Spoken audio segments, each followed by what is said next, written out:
Okay, everyone, can everyone hear me?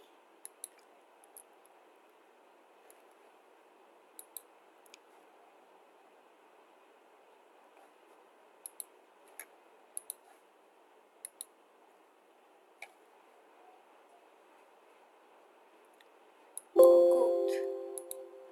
I don't know why you're seeing my PowerPoint, but now you don't. All right.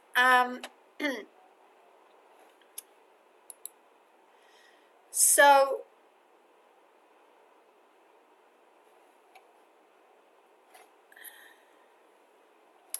okay.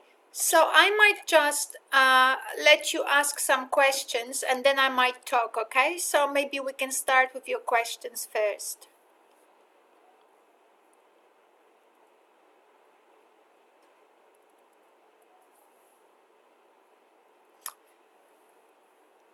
You have to have questions. If you say you don't have any questions, um,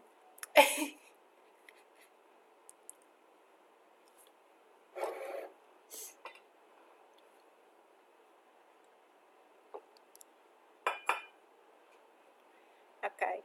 Just letting you know, I couldn't check the discussion board last weekend. I came from Indonesia absolutely dead.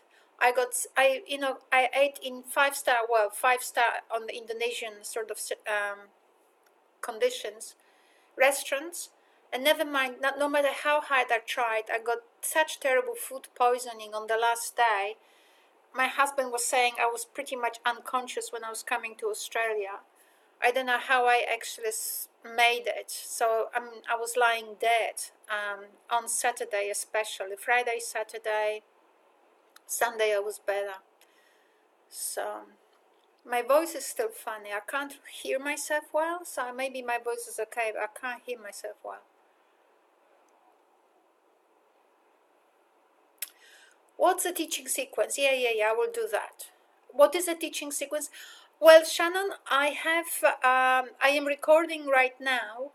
I have recorded part one of the podcast I advertised on the Learn Line this morning. So I've recorded part one where I actually explain what a teaching sequence is. A teaching sequence is a better question would be to say what's a unit of work. So unit of work is a sequence of lessons or sequence of learning experiences that you will design for students to undergo so that they can actually get something out of it. And it's a sequence because I don't know why in schools this is still the case. Language teaching has long lost that handicap of the 19th century, but I understand in schools you still plan lessons, right? And while that's okay, we are moving, or we should be moving to a kind of what's called project-based learning. You've heard of project-based learning. Project-based learning is not an ice cream. It's a regular thing you do, and anything else is just an exception that should not be done, right? So we should actually always work in projects because projects give students a larger framework for experimentation and for meaningful engagement. Lesson goes too fast and is misunderstood most of the time, and nobody can relate to it, and nobody knows why we did that. So a teaching sequence is it's a plan of learning experiences that are connected together in order for students to gain from it a wholesome experience. This is as well as I can put it. So all lessons, we can think of them more like learning experiences rather than lessons, because you're not teaching anything particular. Because what we want to do is escape the itemized curriculum, right? We want to escape old models where today we do comma, tomorrow we do exclamation mark, right? And obviously with that approach, there won't be enough time in the semester to cover all items in the curriculum. Working towards a goal. So remember, a literacy activity has to always have a purpose. The other day in on-campus class, not the last time I taught, but the time before, our students were still shooting things like learning activity. Well, Bible reading. Well, that's, and I was cutting it. And they said, because cutting it and pushing students on campus, saying, well, reading the Bible is not a literacy activity. Okay, what about reading a newspaper? It's not a literacy activity. And after a while, they got the idea that the students didn't say the purpose. And someone challenged me and said to me, what about if a student wanted to tell you that there was a purpose, but it maybe if you gave her 20 minutes, maybe she would got the idea. And I said, this is week 6. We don't have time for guessing. Because if you in week 6 do not know that literacy activity has to have a purpose, then you haven't been present in the last 6 weeks. And we could have been guessing in week 1, but we can't be guessing in week 6, 7, right? And that was a really important information. We cannot create purposeless activities, and the purpose cannot be in teacher's head. The purpose has to be in a student's head, and that's what I explained in part 1 of the podcast. I've recorded it, and I was about to do the part 2 now, but I thought it's 4 o'clock. I will just come online now, and I'll do the part 2 as soon as we finished. So yes, it's the purpose. It's the purpose for which people actually got together to do something, and that's the holding point. That's the hook.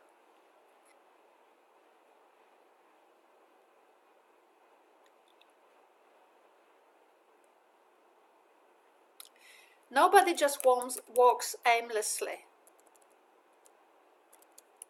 Okay, so I just read Elizabeth. Are there particular theories or pedagogy that we should be explaining? I have only started studying education this semester with no placement yet. Okay, I think that my model provides you with all the explanation you need. So the podcast, I think that you find all the information you need in part. Now, one of the things, I think you should watch the part 1 of the thing that I recorded today and will put today on the announcements. Because the problem is that we always think that a student is a product of theory. So I will teach to a theory that constructs the student in a particular way. Well, the student is not a product of theory. The student is actually a real human being, and it's unethical to reduce a student to a particular theory. And that's what education does. And one of the things I mentioned in the part 1 of the podcast I'm recording today is that if a teacher truly knew what sometimes people call the students intimately, right? And do you know what that means? Because I don't. So if a teacher really knew the students, if a teacher really knew the students intimately, if a teacher really knew the students' needs, as I said, you better publish it because you're the only one on the planet. And if you want the Nobel Prize, you just go for it. These are words that we've been using in the literature of education, things like theories, things like students' needs, to comfort ourselves, to hug each other and say, look how good we are. We love our students and we know them right through. That's a nonsense. What we're dealing with uncertainty. We're dealing with 27 people in the classroom, and we're lucky we only have 27. And with total uncertainties, with different capabilities, with different ways of perceiving the world. And the question is, what will you do with it? So what do you do when you don't know much? Right? And that's the problem of the teacher. And you can write it down in your explanation of the pedagogy. My problem is, what do I do when I don't know much? What's my role as a teacher? To teach them what I don't know, and in the way that it's not going to talk to them. I explain all of this in part 1.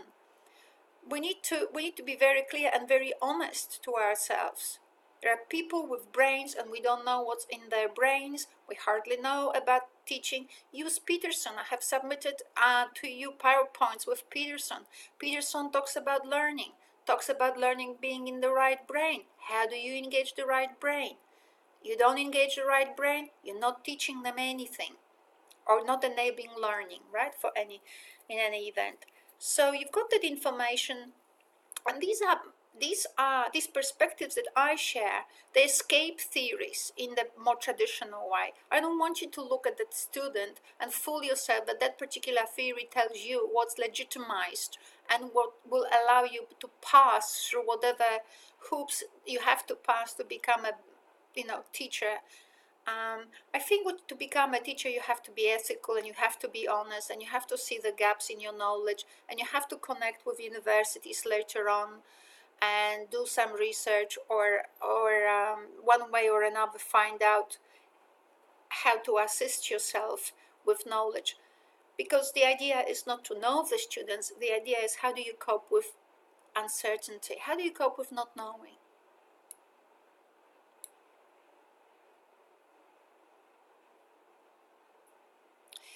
Shannon, I haven't sent the podcast this afternoon yet because I've recorded only part one and I still have to record part two, but it will not take me long. And if you've done assignment one, you will cruise through you will semi-cruise through assignment two. I will explain how to design design the unit of work, and I'll talk also about detail as well. I have in part one already spoken about what I will reward. I reward engagement in ELA 200. I don't expect again for students to be myself.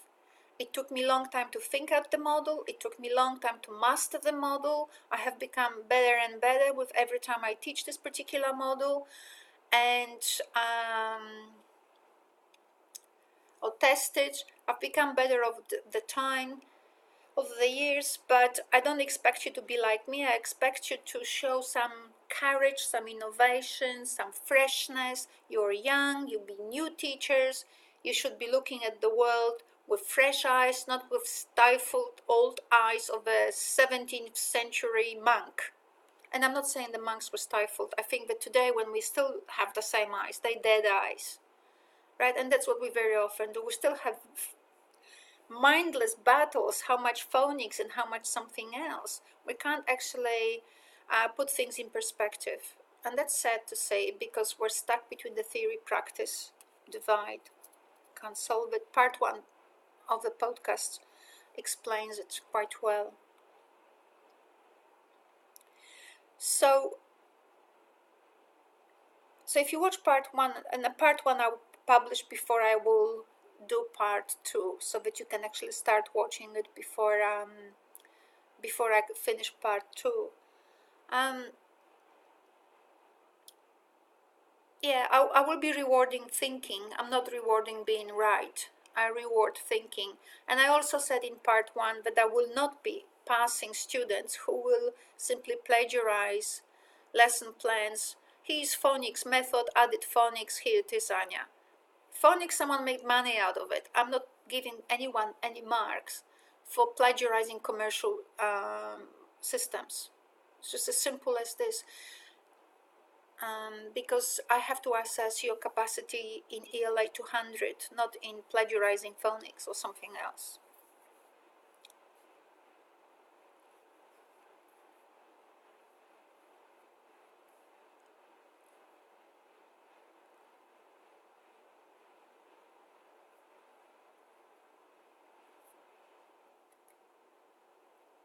Yeah, on any subject. Shannon, on anything.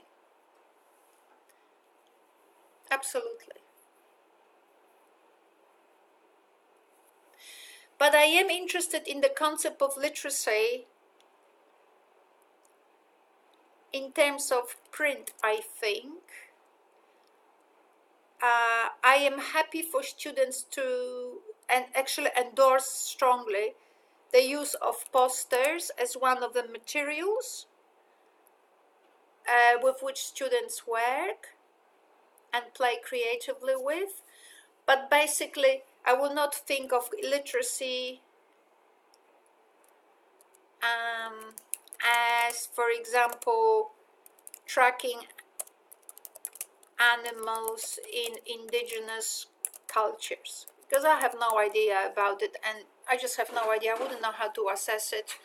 And I'm thinking as a as an activity which is about enabling students to create links in their heads, that tracking animals is a great thing. It's again about building relationships between things. Yeah, that's a great activity in itself, like a resource, like a support resource, yes, but it's not a goal.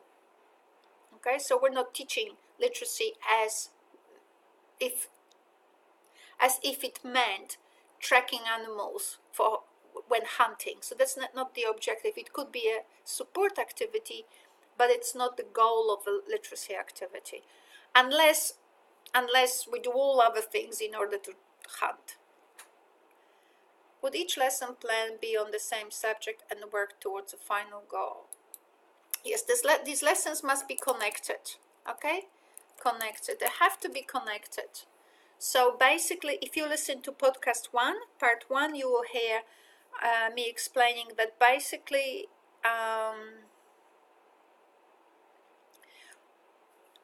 it is a unit of work is basically a project-based learning. So it's a project. So you inspire students to the project, you engage them in the project, and then you evaluate with them the project, right? So they learn how to stick to a plan.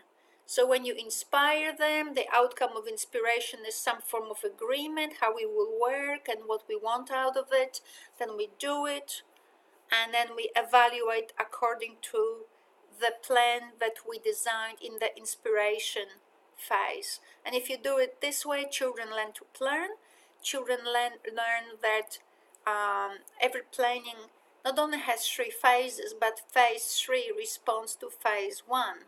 And now they can actually say, oh, we had that. And they can think, and basically they learn systematic thinking. With pre-literacy students, you can create plans in imaginative ways using signs and symbols, or letters, even however you will imagine. But yes, you should have connected lessons. Now, one thing that I wanted to say is also that I spoke last night to Laura. Laura couldn't come today, so she engaged me. She's been engaging me for a week, but I was away, so I couldn't talk to her. Anyway, last night I responded to her, and she said a unit of work or a project would be larger than 5 lessons, and that's exactly the point. What she said, she will describe more or less how her project, like the outline of the entire unit of work, but she will only write 5 lessons that may actually relate to a particular one of the 3 phases of the project. So either inspiration or engagement or evaluation, right? So I don't expect you to cover the entire project in 5 lessons, because in real life you couldn't.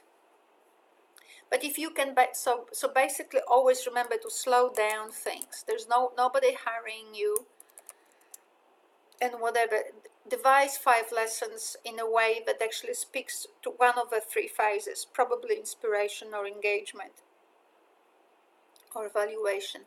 Now, but you can say they're part of a larger plan.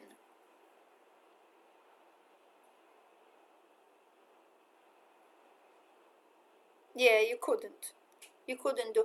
So usually a unit of work is about, depends, but 5 to 10 weeks.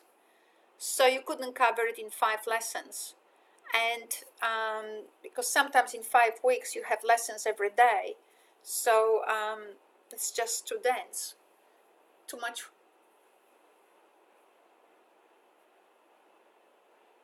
And 5 lessons wouldn't cover the whole thing.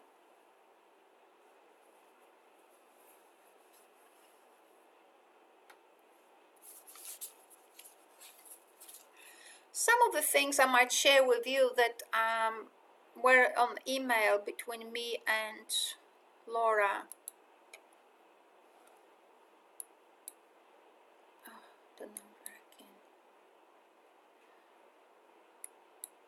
All right, I think you can see it now.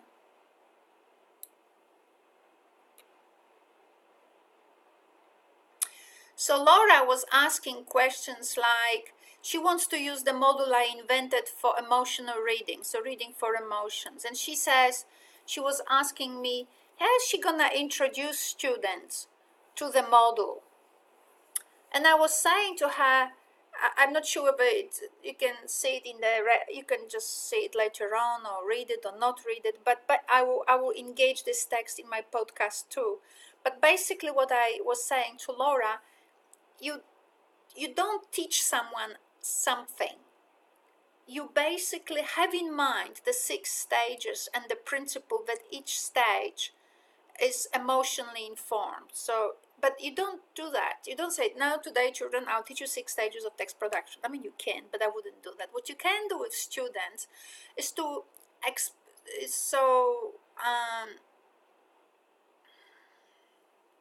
you, as I said here, maybe showing them first pages of different books, and basically, like have, well, not in the in the what can't read. Yeah, well, in the problematic, maybe in the not so much in the content, but in the problematic, right? So how to engage them in the problematic, the text. So basically, so this is one of the sub activities. This is not the goal of the activity that she will be doing this, but one of the sub activities. So you show to people completely contrasting, to children or students, completely contrasting say stage 1, which is setting the focus. One could be horrifying, one could be with the teeth of a wolf, another one could be quite nice, and what's the difference? And you can actually ask with you can find also weird posters, some, as I spoke about, horrifying, some happy, some peaceful, and basically explore now those differences. And then as you explore the meaning maybe of those pictures, the how the author is actually wording it, and why, what makes you think this is making me horrified, terrified, or happy, or making me feel peaceful, or making me feel curious, or making me feel angry, or whatever. Now you look for tools that the author uses it, and then you can actually look at other texts where you saw similar things or contrasting things, and you should bring all those things with you to classroom. They should be there. It's really hard to have them in the classroom. It's really hard to come to the classroom with 50 books. They should be actually, ideally, you should have a lot of text actually copied and pasted on a disk or online, where you can actually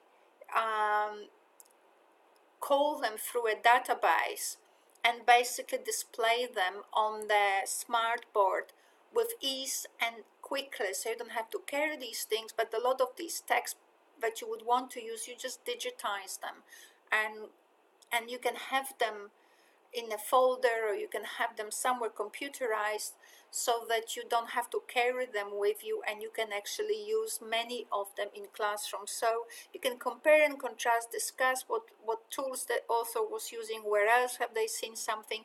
And as you read with children, either maybe you move to the next page, or as you read through the text, you can analyze, has something changed now? Like, one day a mighty lion, tired from hunting all morning, da da da da da da da da da da, and then something happens.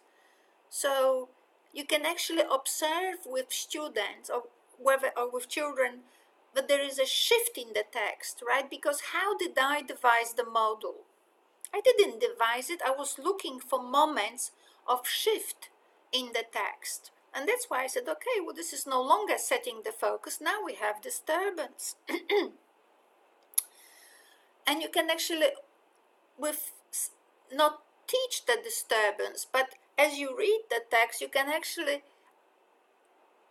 see whether you still feel curious, or now your emotion has changed. So maybe there was a shift in the text. So now it's, there was a focusing the text, and now disturbance, conflict, right? You can use whatever words you want to use.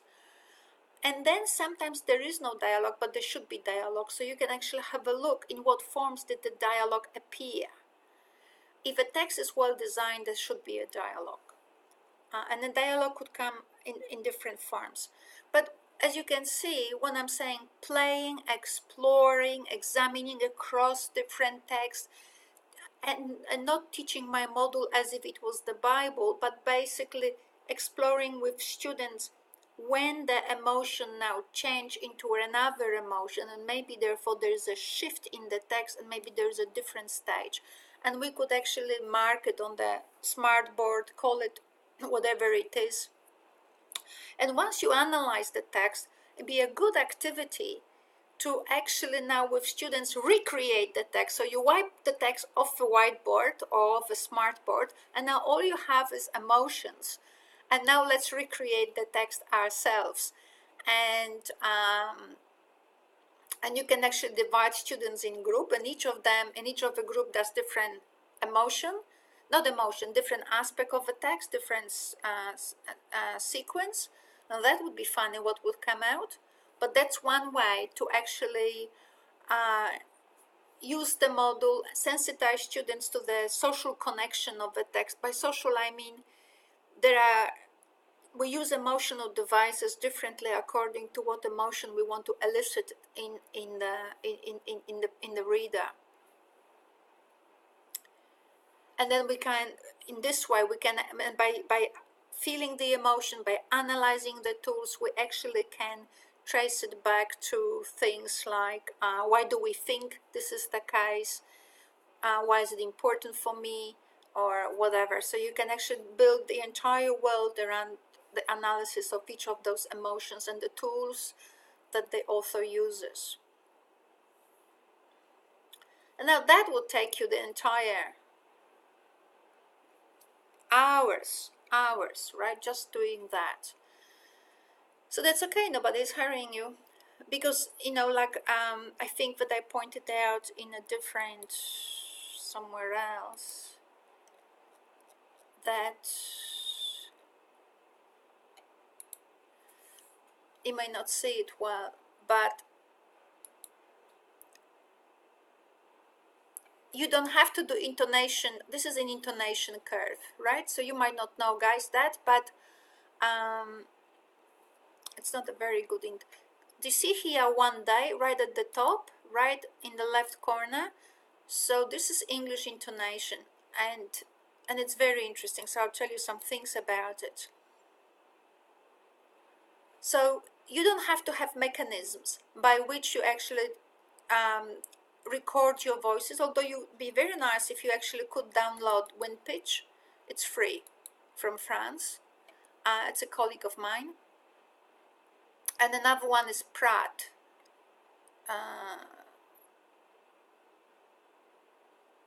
To teach this using this system, I don't know what it is. Pratt is the second system software. So you can actually speak and record your intonation. That would be lovely. But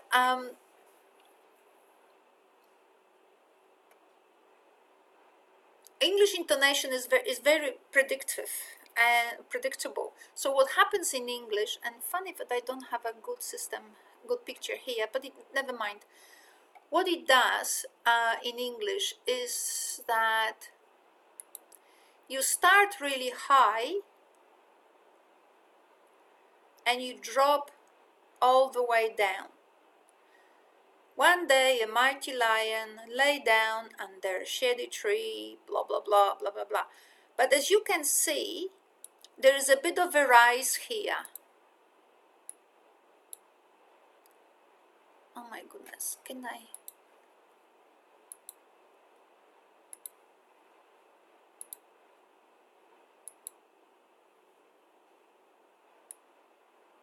I don't think I can draw anymore on this. It doesn't allow me. Okay, do you see this sign here? This tired from hunting all morning. There's a bit of a rise. So anyway, so you saw this one, but if you look here, there is a little bit. So this is higher than that. This is higher than that, because what happens, you have a subordinated clause, right? So subordinated clause goes, it's built into the sentence, but it's not part of a sentence. So normally the sentence goes, one day a mighty lion, blah blah blah blah blah, lay down under a shady tree to have a nap. Beautifully it falls down. But subordinated clause does something else and says, tired from hunting all morning. It's added, right? It's added. And because it's added, the intonation goes up. All of a sudden, one day a mighty lion, tired from hunting all morning, right? The intonation went up suddenly. And now you know it's not only subordinated clause, but you need to put commas between its front and the end, because the intonation went up. That's how you teach commas. You don't explain the rules. You make children walk around the classroom and walk to the intonation. You don't have to even draw it. You can draw it by hand. You don't have to have it as exact as I have it here. You can say, one day a mighty lion, tired from hunting all morning. Oh my God, it went up. We are all back on our toes.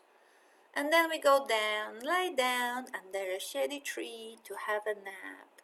Oh, so when we went back on our toes, because first we were on our toes, one day, and then we were going back down, and then we went back on our toes, that must be commas, time to place commas. So you put a comma in front of tired and a comma after the morning. And that's how you learn what a subordinated clause is and how to put commas. When intonation continues falling, the subordinated clause is not a subordinated clause. So for example, you can have a sentence,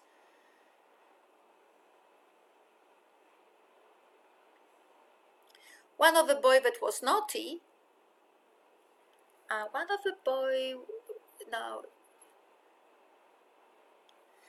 there are sentences with which, when the which actually is real, it's not a subordinated clause, but functions like an adjective, right? It's like functions as a part of the noun, really.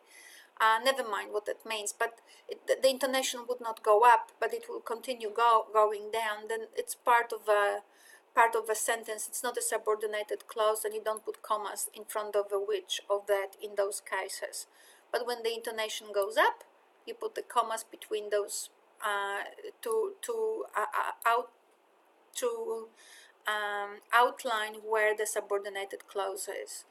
So so you can do a lot of things when you do emotional analysis and when you actually study the tools in which the author was which the author used in order to actually create this specific emotion, But what's emotion? Emotion was here. Tired from hunting all morning. I mean, the lion was tired. Oh my God, poor lion. Poor lion. Oh, poor lion. Oh my God. And the mouse disturbed him. Naughty mouse. The mouse was no good, right? Because they ran over its back. This is not what you do to a poor lion, right? So anyway, things like that. So so there are many tools, and you can spend long time actually discussing, playing with them, comparing in other texts and so on, and build what is called associative learning. Build rich associations in children's heads, so that they don't understand the text. They understand their own understandings of what's happening, of how to read, how to interpret whatever they are reading, right? The idea is not to actually reproduce what the teacher believes is happening in the text, but to build and debate with other children and say, what about this other text? I saw something else somewhere else, and blah blah blah blah. So when they have these wonderful debates and so on, that's what you want, because that builds associations in their heads. So the point of an emotional analysis of a text is not to teach them the model of emotion and emotional analysis, is to have these debates that allows emotions to be the focus for this explorative analysis and examination of how things relate in texts. And that's how you do all the time with children. You just go down the text and check whether their emotion has changed and see whether we could actually have it as, because then from the disturbing, then, so first it's like feeling sorry for the lion, then it is, then you have a disturbance, then mouse ran over its back, so you feel how terrified. Oh my God, what will happen? Then when you have a dialogue, when the mouse, you can trace how the text changes with emotions, and that's a simple text. Large texts will have different ways of playing with emotions. They will have between chapters and also within chapters. But at this very moment, I'm just focusing on smaller texts. Because every chapter will be different phase of text production, whether it's and from Green Gables will have different chapters, and each chapter is different development and probably will follow the structure of this that I suggested. But each chapter in itself will have also these sections. And the dialogue in the lion. So what happens in the lion? The dialogue, a mouse is saying, "Oh, please, you are such a big and mighty lion. Please let me go. I will never harm you. What could little mouse like me do to you? I didn't mean to. Please, I beg you, spare me my life." So how that, there's a change of emotion. Now first everybody felt sorry for the lion. Now everybody is feeling sorry for the mouse. And how else could you beg the lion? How else could you negotiate? How else could you be if you weren't so humble like the mouse, would the lion listen to you? How would you say it? How would you ask the lion to spare your life if you, in a way that was not as humble? Why do you think it would not be effective, and so on, right? So kids could generate now ideas, right? This is all right brain hemisphere. This is all compare and contrast, because you're throwing up models all the time. You have to throw things into the air to allow for this first freeze that happens, right? So the right brain hemisphere is freeze, generate pictures, then discern between pictures, so more and more models happen until you actually have a clear differences already sorted out. You can discern between things, and then as you sleep, your brain puts those understandings or taps those understandings into the left brain. So in order for something to emerge, you have to actually enable for this exploratory learning. And what we have learned in part 1 of this course, which is that we all have exploratory circuits, play circuits in our brain, right? Hunger circuits, sex circuits, whatever circuits we have a few of them. But exploratory circuit is necessary for learning. Without exploratory circuit, we have no learning. And that's what we have the right brain hemisphere for this exploration. So that this exploration needs to actually be activated in teaching, rather than continuous left-hand hemisphere. You must remember this, you must remember this, you must remember this, right? And this is just not going to happen. They won't remember. I will spend more time in my podcast on this in more detail, but that's pretty much the principle. If learning happens in the right hemisphere, then the right hemisphere has to be activated, and that means exploration. Playfulness, exploration, examination, this compare, contrast, discern, starting to generate increasingly firmer categories, so that principles can emerge when children are asleep and information can be put into their left-hand hemisphere. So this was such a nice discussion with Laura, so we've done that. Okay, do you have any other questions?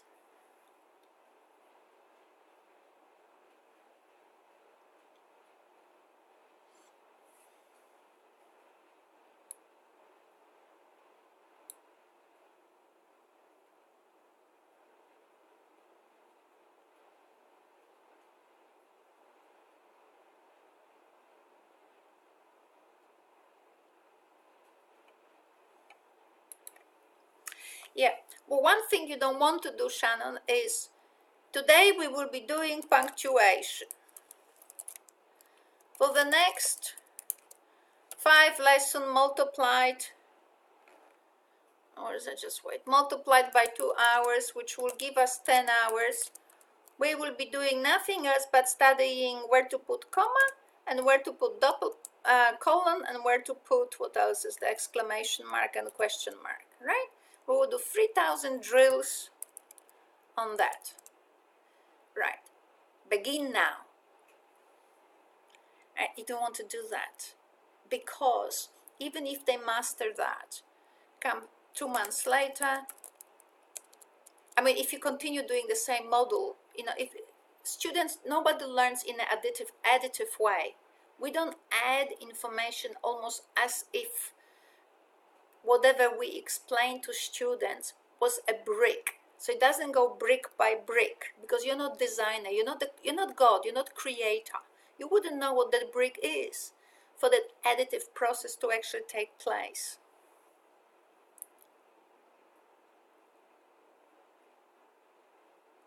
Is that an example of a lesson goal for students? Well, I hope it will not be, because that's not punctuation. You can't, nobody reads in order to, no, how can I put it? Punctuation serves a goal, but punctuation in itself is not the goal. I don't write a letter to the Minister of Education in order to get my punctuation right. I learn how to do punctuation in the context of the letter in order to actually get my thoughts right.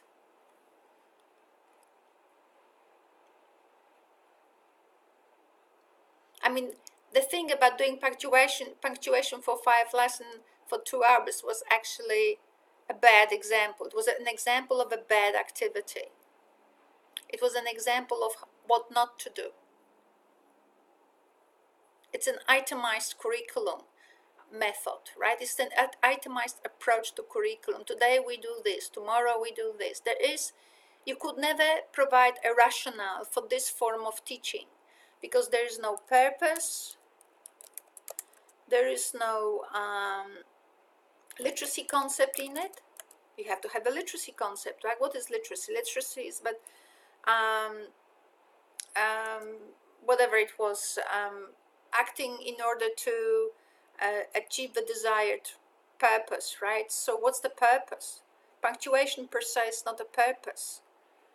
So you have to have definition of literacy, you have to have a purpose. What's the purpose? You have to have how the role of students. What's the role of students?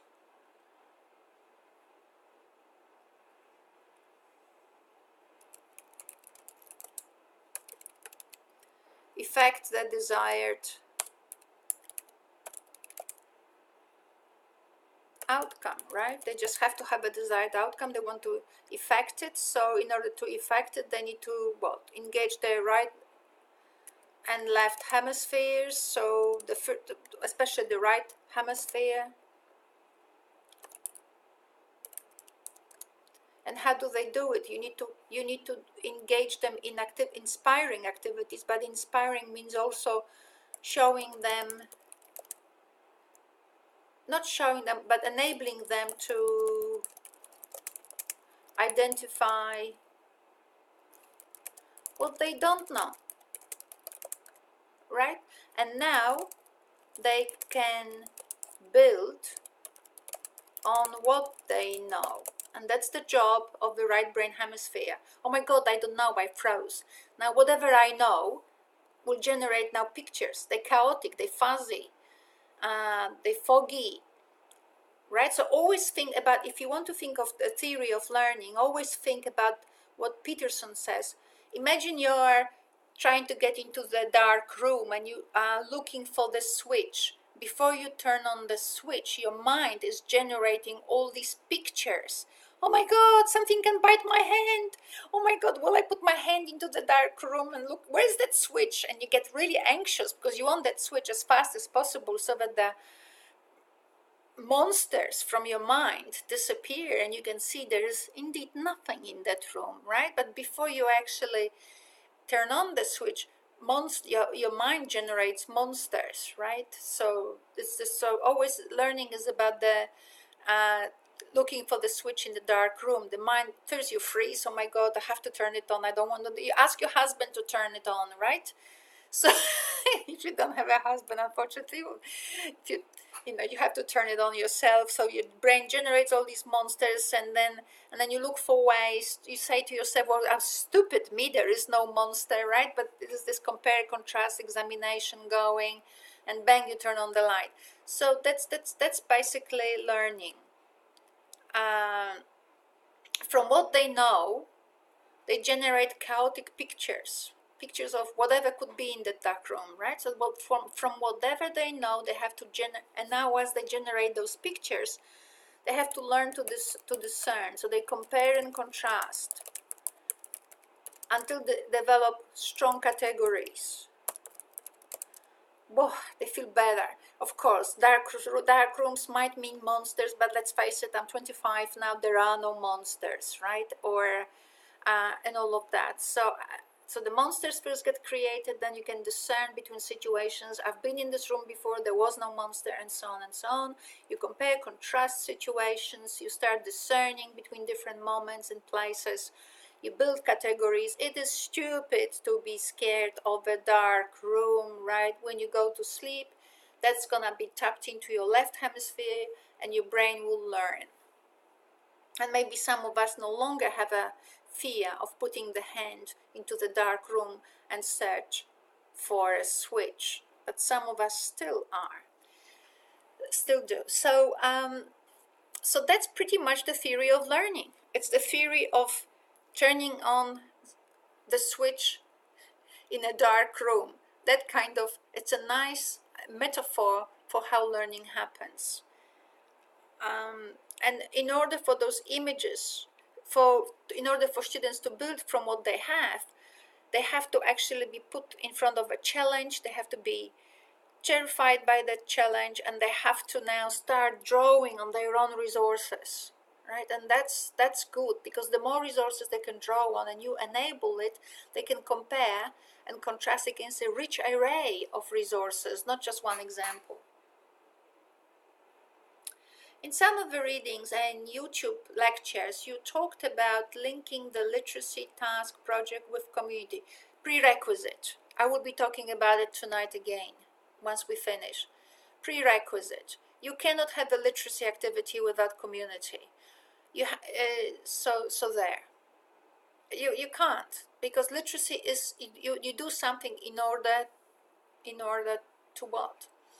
For our lesson sequence, it sounds like we're to describe way to link our project to something in the community. Yes, and that's satisfactory, because that creates a lot of things for students. That transformation, that transformatory element, which is, we want students, the curriculum wants the social and personal transformative elements to be present in your designs, which means students need to feel that they are changing, which means that personal element, but they can only do it when they actually contribute to the community, because the community will come up to the boy and will say, "Oh, you did it so well.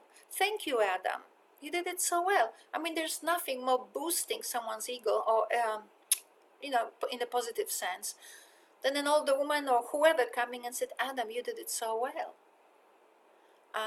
And especially if that person doesn't know that Adam is really a bad boy and continuously chases girls and whatever, all of a sudden Adam is met by someone else, stranger, who doesn't have these prejudices about him, and says, "Adam, you did it so well." So yes, the community has a strong, on the one hand, it provides resources. So we have to learn how to be literate in order to actually, in order for our literacy engagement make sense for the community, because otherwise our reading and write, none of us reads to satisfy our teacher. I no longer have a teacher that I need to satisfy, right? Or when I give presentations out there in the world, I don't have a teacher. I have a lot of people who come in, and they either will pay me and will be happy with my presentation, or they will never talk to me again. Take that challenge, right? And you have only 20 minutes. Sometimes a keynote address is 1 hour, sometimes 2 hours, but sometimes it's 20 minutes. So So we learn, we literacy is from the community and to the community. So that aspect has to be there.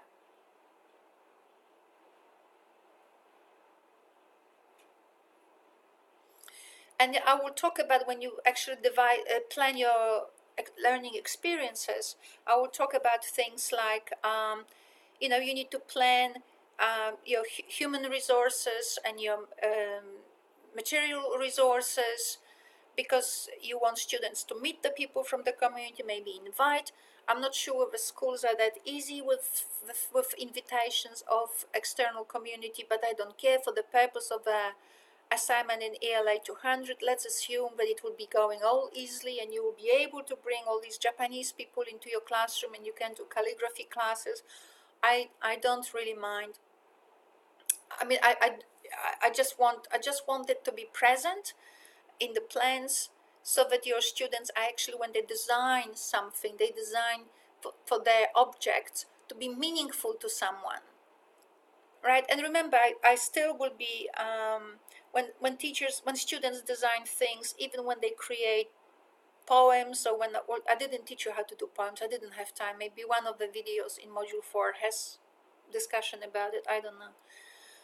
But if whatever children create, remember there's Google Translate, translates badly, but the bad translation is better than no translation. So you can actually encourage your children to copy and paste from Google, and also learn how to record. You know how Google Translate can read what it translated. You can capture it through different capturing software that is available. So one of them is Snagit, which is the one I use all the time. Another one would be, I don't know, capture. You can find different sound. You can say I would use some sound capturing devices,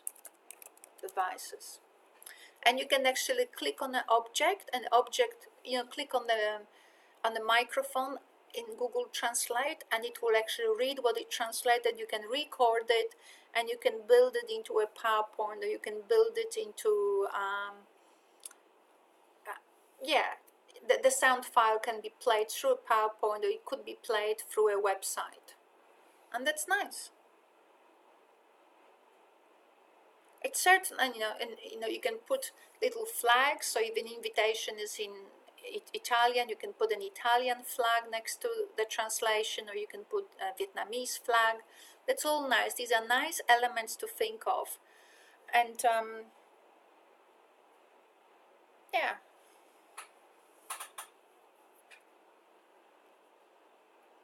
So being a teacher, whether it's at university or whether it's at school, it could be a drama job, or it could be also very rewarding.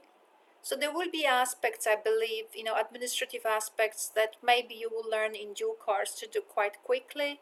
Maybe this particular thing that I produce for you, it may actually, maybe today you don't see it, but one day you might, that model.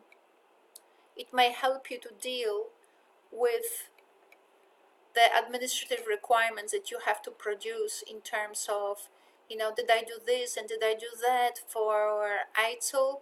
It might actually help you to do that. Then the model I will be showing you in part 2 today is this model, is how to plan an activity, a literacy activity, and this might actually help you. So the other one is good, and this one is sort of a different aspect of the same model.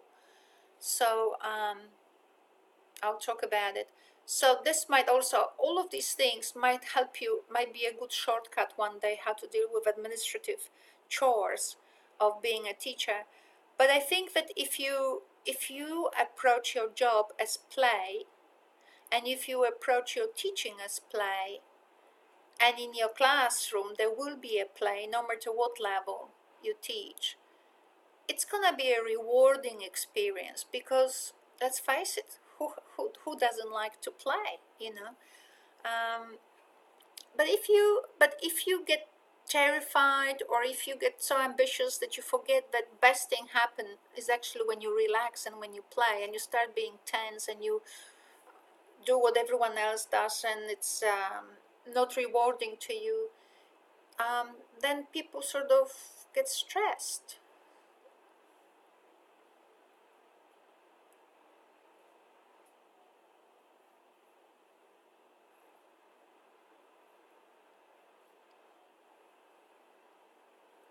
So treating all even this assignment too, if you relax a little bit, like breathe in and breathe out, and just play with the PowerPoints I uploaded there on thing, maybe learn a little bit from them, but also sort of play what you can. And I will certainly in this thing that I'm going to record now show you how to play with those things. Just relax a little bit and have fun with it. And remember, this right brain hemisphere, it's fantastic, how else can I help students to throw those different images for comparing and contrasting so that they can build increasingly discerning, increasingly richer categories? That's the question. The question is not how they will learn A, but how they can perform, how can they solve their problems, not your problems, how they can solve their problems by throwing a lot of hypotheses and then learning to discern between them increasingly better so that they can generate increasingly better models in their head about how things are.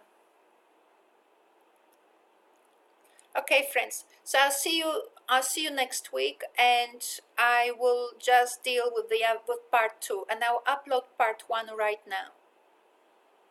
All right, thank you.